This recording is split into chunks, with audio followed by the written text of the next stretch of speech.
सभी का स्वागत है। आज हम बहुत ही इंटरेस्टिंग टॉपिक के बारे में जानने वाले हैं, तो वो है एजुकेशन लोन।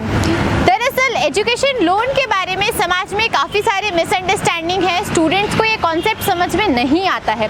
तो इसी सिलसिले में बात करने के लिए और एजुकेशन लोन की जानकारी प्राप्त करने के लिए आज YRB फाउंडेशन यहाँ आया हुआ है।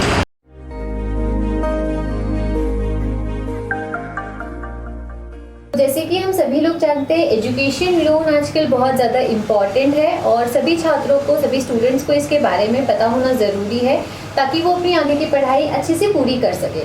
तो आज हमारे साथ सर मिस्टर विनीत तिवारी है, जो कि कैनरा बैंक के मैनेजर है। तो आज हम इनसे कुछ सलाह लेने आए हैं और एजुकेशन लोन के बारे में कुछ जानकारी लेने आए हैं। तो सर, मेरा सबसे पहला सवाल आपसे ये है कि एजुकेशन लोन कितने प्रकार के होते हैं और उसमें कौन कौन सी चीज़ें या कौन से कोर्सेज को इंक्लूड किया जाता है?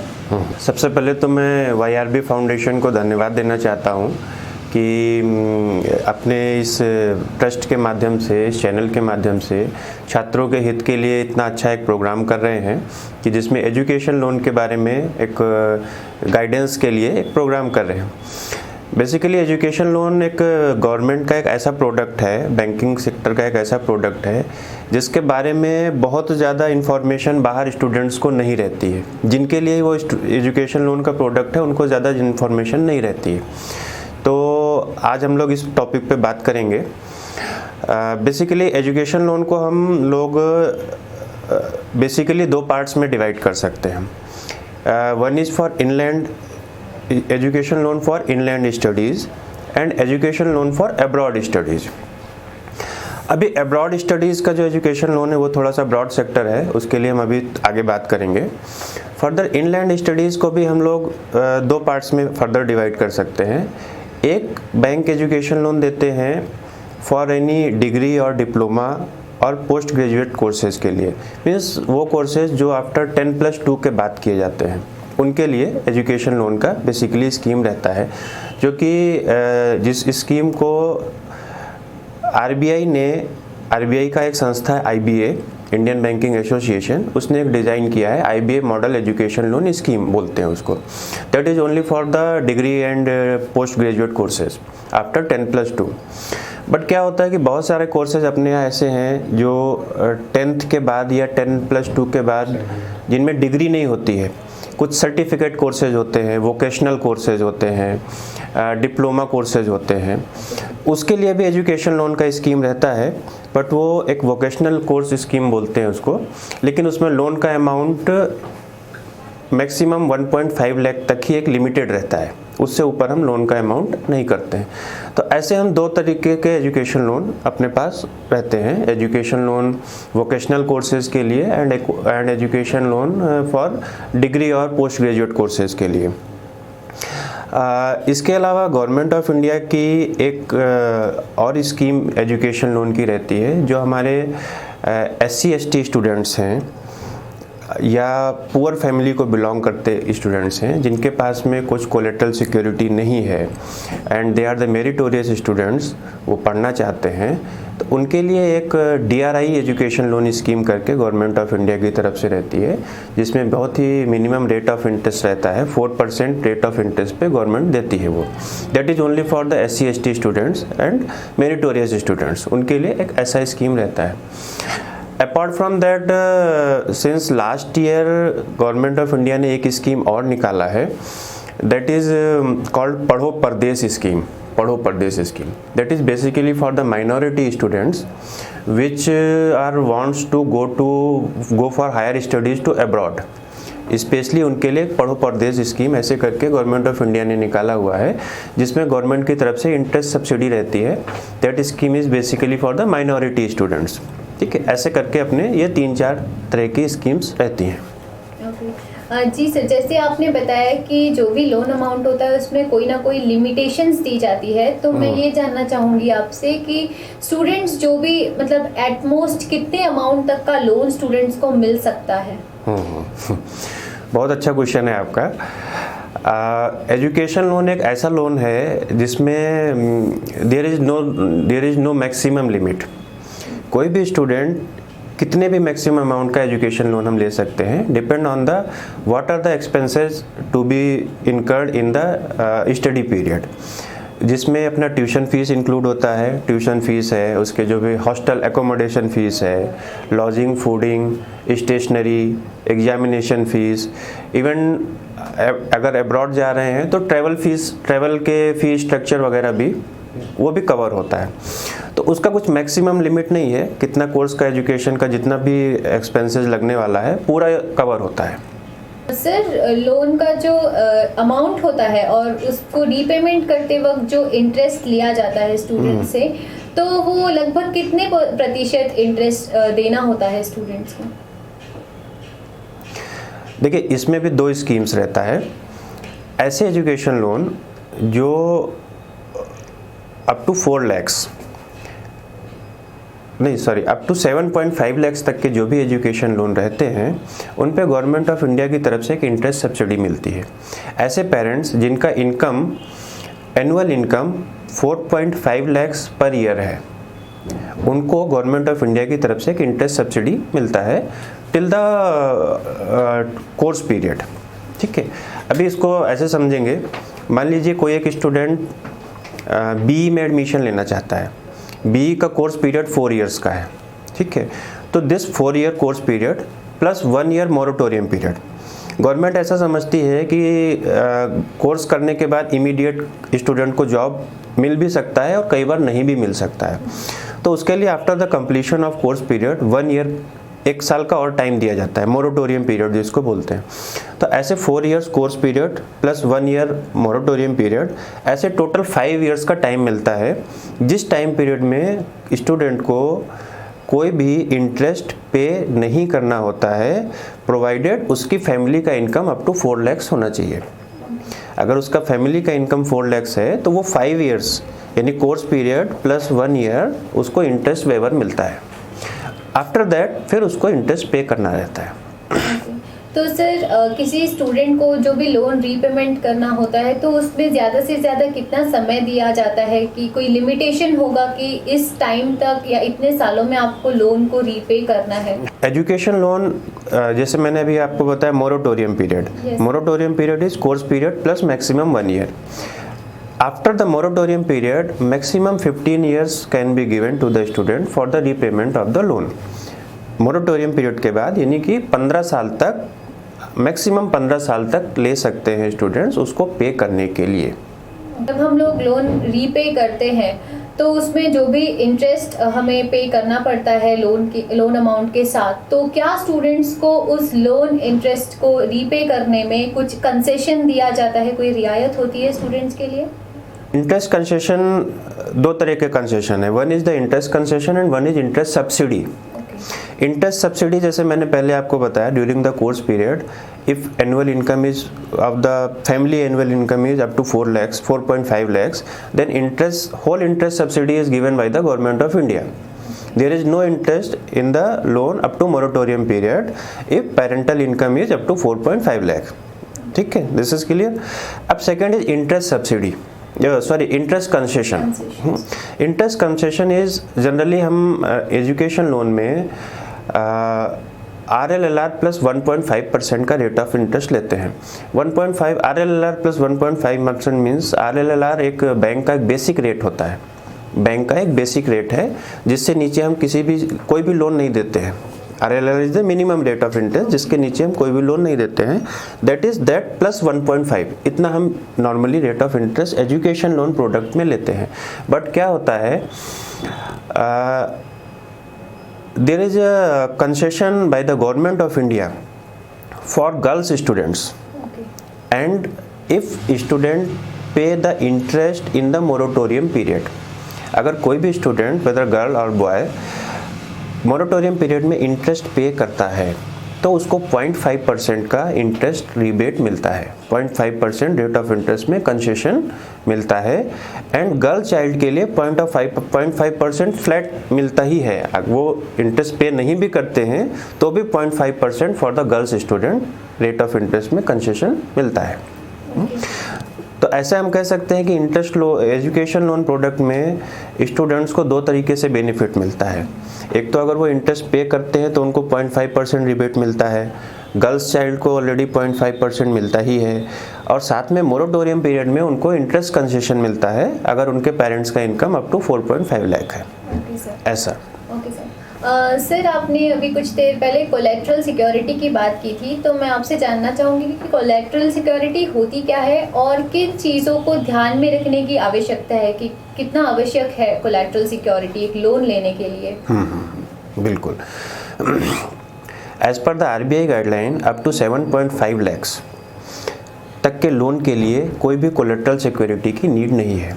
कोई भी student for the studies in the inland और for the studies for abroad के लिए अप टू 7.5 लाख के लिए there is no need of the collateral security.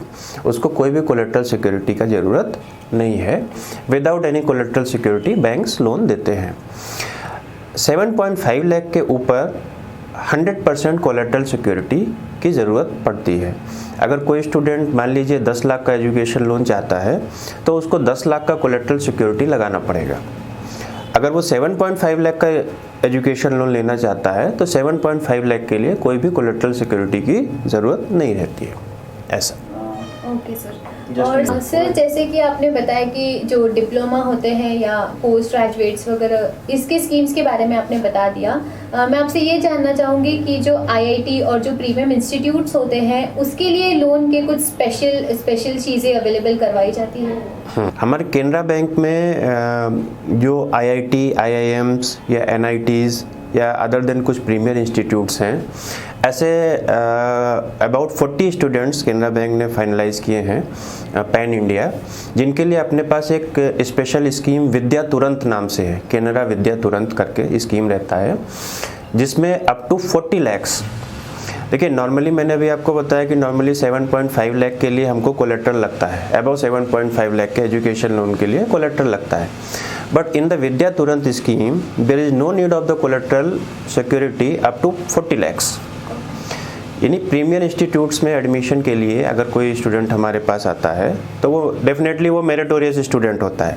IIM में, IIT में कोई एडमिशन लेने जा रहा है तो that is a meritorious student.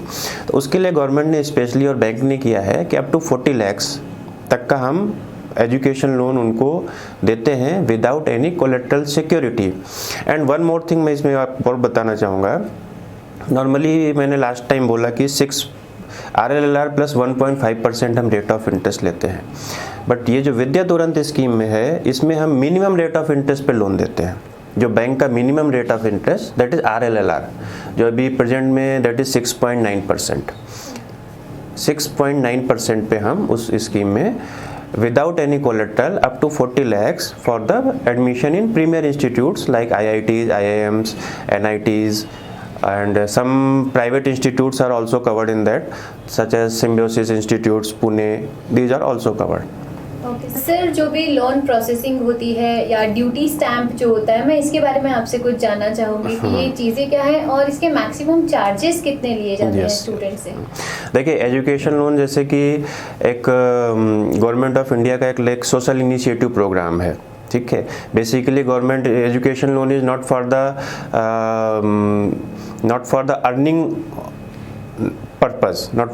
Purpose, उसका पर्पस बैंक को अर्निंग करने का नहीं है। वो एक सोशल इनिशिएटिव के तहत एजुकेशन लोन दिया जाता है। तो उसमें for inland studies there is no processing fees, no documentation fees and no stamp duty for inland studies. But अगर अब्रॉड के लिए कोई स्टूडेंट जाता है तो उसको 0.5% प्रोसेसिंग फ़ी अब्रॉड स्टडीज़ के लिए ऐसा बैंक की तरफ से लगता है। Okay sir. अभी बहुत सारे स्टूडेंट्स ऐसे हैं जो अब्रॉड में अपने आगे की स्टडीज़ प्रेफर करते हैं, तो सर आप उनको क्या गाइडेंस देना चाहोगे regarding loan amount and loan processing? Abroad studies के लिए सबसे पहली चीज़ जो बैंक देखता है और स्टूडेंट्स को भी देखना चाहिए, बहुत सारे इंस्टीट्यूट्स अब्रॉड में ऐसे हैं, they are the fake institutes, तो मैं उनको नहीं कहूँगा, बट उनका क्रेडिबिलिटी बहुत अच्छा नहीं है। बहुत सारे इंस्टीट्यूट्स ऐसे हैं, केवल अब्रॉड स्टडी के नाम पे बहुत सारे स्टूडेंट्स उधर एडमिशन ले लेते हैं। चाइना के कुछ इंस्टीट्यूट्स हैं, रसिया के हैं और बहुत सारे स्टूडेंट्स को लगता है कि हम बाहर पढ़ने जा रहे हैं तो वो अच्छा स्टूडेंट होगा इंस्टीट्यूट, पर फाइनली 4 इयर्स 5 इयर्स कोर्स करने के बाद में बहुत सारे इंस्टीट्यूट्स मालूम चलता है कि उनका कुछ क्रेडिबिलिटी नहीं है। इवन गवर्नमेंट ऑफ इंडिया ही बहुत सारे बाहर के इंस्टीट्यूट्स को रिकॉग्नाइज नहीं करती है। उनके बाद हम जैसे MBBS कोर्स के लिए ले हम, तो बहुत सारे रसिया और चाइना के ऐसे इंस्टीट्यूट्स हैं जहाँ से MBBS कोर्स करने के बाद वो इंडिया में प्रैक्टिस करने के लिए गवर्नमेंट ऑफ इंडिया उनको अलाउड ही नहीं करती है। They are not the creditable institutes and creditable courses. तो सबसे पहली चीज़ तो स्टूडेंट्स को ये ध्यान रखना चाहिए कि वो इंस्टीट्यूट का पहले पूरा डिटेल देख लें। वो इंस्टीट्यूट कैसा है, क्रेडिटेबल है, उसके जो कोर्सेज हैं वो ठीक से हैं, अच्छे हैं कि नहीं हैं, उनका रिकॉग्नाइजेशन क्या है गवर्नमेंट ऑफ इंडिया में या किधर भी बाहर के लिए उनकी वैलिड है या नहीं है, ऐसा उनको एक बार देख लेना चाहिए। और बैंक भी एजुकेशन लोन देते समय पहले ये चीज़ देखती है कि वो इंस्टीट्यूट है देने के लायक या नहीं है। उसके बेसिस पे फिर हम एजुकेशन लोन देते हैं। अब्रॉड के केस में most of the time collateral security हमको लगता ही है। एक 15% का मार्जिन स्टूडेंट को देना पड़ता है। मान लीजिए कोई स्टूडेंट अगर 20 लाख के लिए लोन के लिए अप्लाई करता है तो उसका एटलीस्ट 15% उसको मार्जिन मनी अपने पास से देना है, प्लस कोलेटरल सिक्योरिटी लगेगा उसको। एंड अब्रॉड की स्टडीज़ में हम लोग ट्यूशन फीस भी कवर करते हैं, उधर एकोमोडेशन के चार्जेस भी कवर करते हैं। प्लस कई बार क्या होता है कि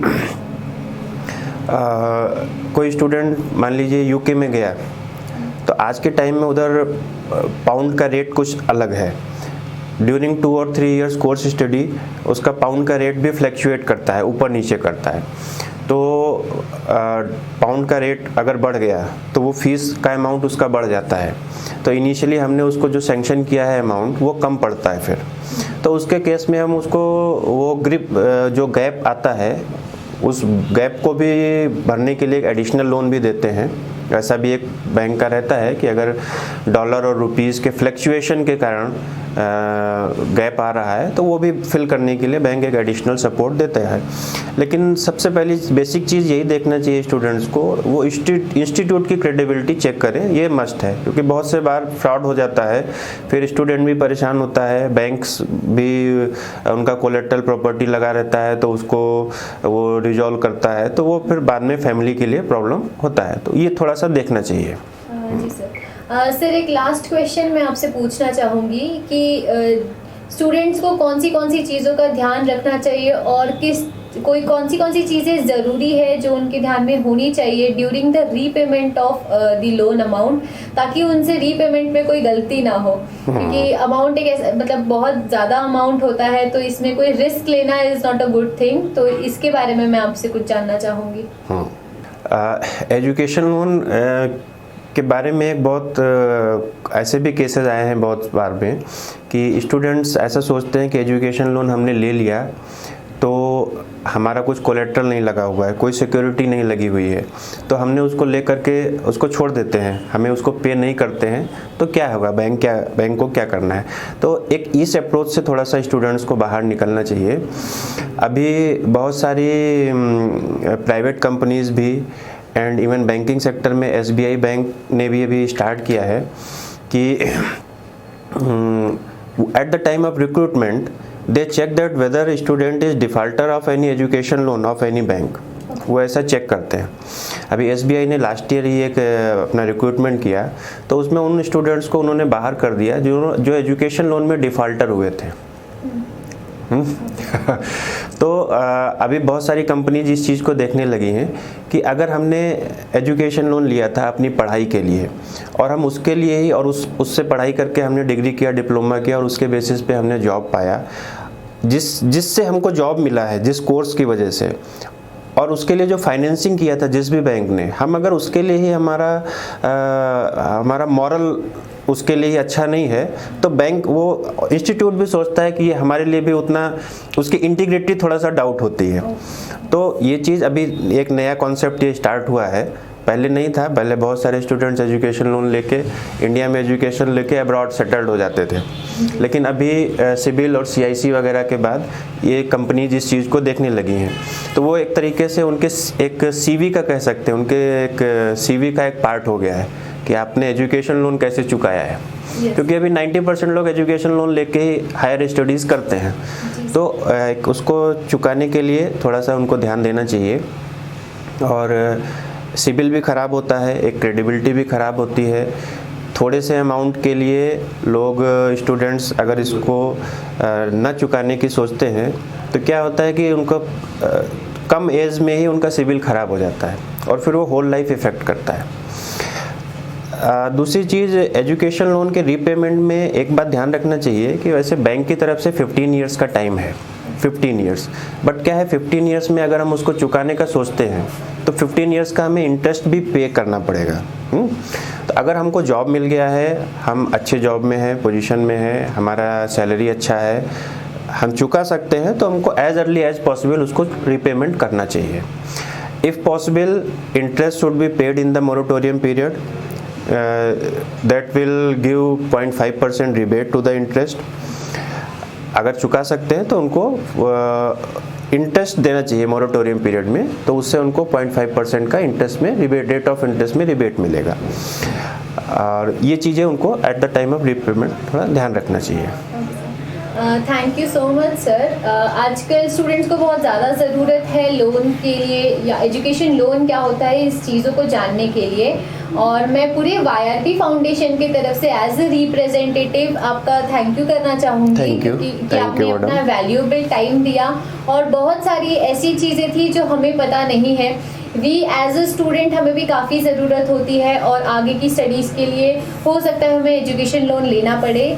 तो कोई भी चीज़ को करो तो उसके बारे में हर चीज़ों को जानना बहुत ज़रूरी है, ताकि आगे कोई किसी भी तरीके की दिक्कत हमें फेस ना करनी पड़े। तो ये सब इन्फॉर्मेशन आपसे मिली और बहुत सारी नॉलेज भी मिला है साथ ही साथ। तो मैं एक और बार आपका पूरे YRB फाउंडेशन की तरफ से धन्यवाद करना चाहूँगी। Thank you so much sir. Thank you ma'am, thank you.